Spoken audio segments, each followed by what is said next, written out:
Assalamualaikum warahmatullahi wabarakatuh. Honorable Lecturer of the Educational Psychology course, Mr. Aprianuto MBB. Let me introduce myself. My name is Buha Palestine. My student ID 232911047 from the English Department at Mandalika University of Education. Now I would like to share the findings of my observations report entitled Analysis of Learning Problems at SMAN of 4 Mataram from the perspective of educational psychology. And in this video, we will examine the real characteristics and behaviors of students in the English classroom, the underlying psychological factors, and the best intervention strategies we can implement. So let's dive into the core analysis. During my observation in the English classroom, I noticed highly diverse cognitive characteristics among the students. On one hand, students can easily grasp basic English concepts and simple instructions when the activities are interactive or involve peer discussions. However, when the material becomes complex, such as grammar structures, they struggle to maintain focus and require repeated explanations.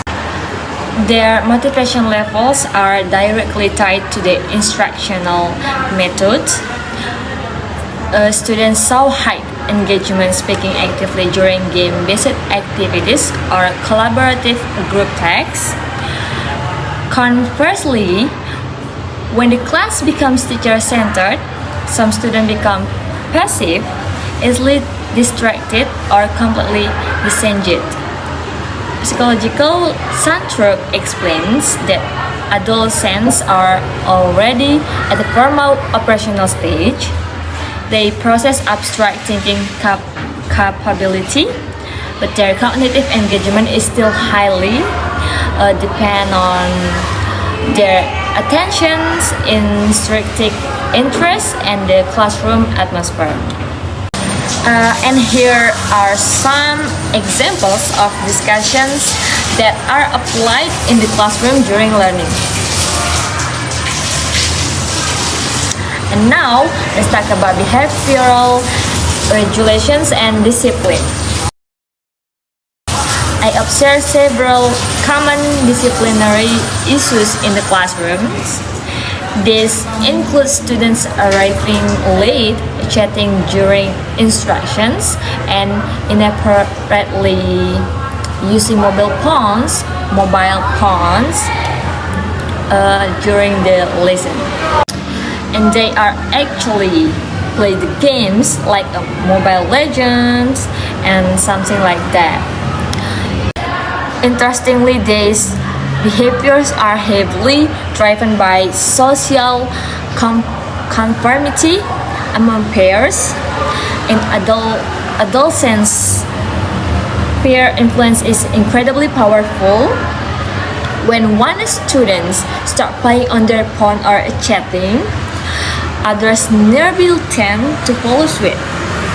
According to Sandrock, impulse control and self-regulation are not yet fully stable during adolescence. Students have a strong urge to seek acceptance from their peer group. Therefore, they still require external structure and consistent classroom management to avoid distractions. And this is an example of a picture student who is late to school. Okay. So, how do we as a future educators address these challenges? From an educational psychology perspective, here are some effective intervention strategies.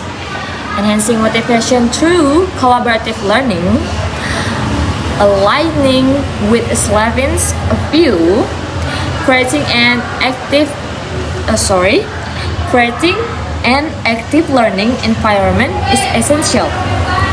Implementing group work allows adolescents to feel more comfortable interacting with peers, which boosts their confidence and engagement in using English.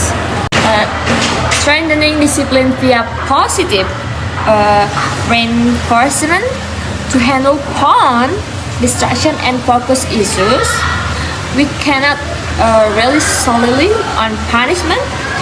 We need clear classroom norms and positive reinforcement for disciplined students to help them build internal self-control. A structured group assignment to minimize negative peer influence. Teachers should strategically arrange seating plans and divide peer circles into more productive learning groups. Collaborations with counseling or BK teachers and parents. Sometimes low motivation stem from emotional issues or home environment. Working with the BK teachers helps provide motivational counseling. While the classroom teachers ensures a supportive, inclusive learning environment.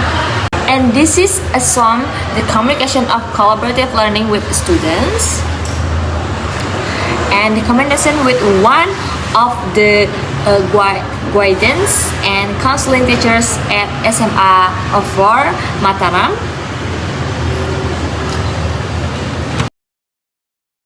And so, based on the follow-up evaluations, student engagement clearly improved after implementing collaborative learning strategies. And however, self-regulations and behavioral changes take time because adolescence development happens gradually, as noted by Sandro. So in conclusion, student characteristics and classroom behaviors are the result of a dynamic interaction between internal cognitive factors and external environmental influences. Addressing these challenges requires a holistic, creative, and empathic approach. That is all from my presentations. Thank you so much for your time and attention. Assalamualaikum warahmatullahi wabarakatuh.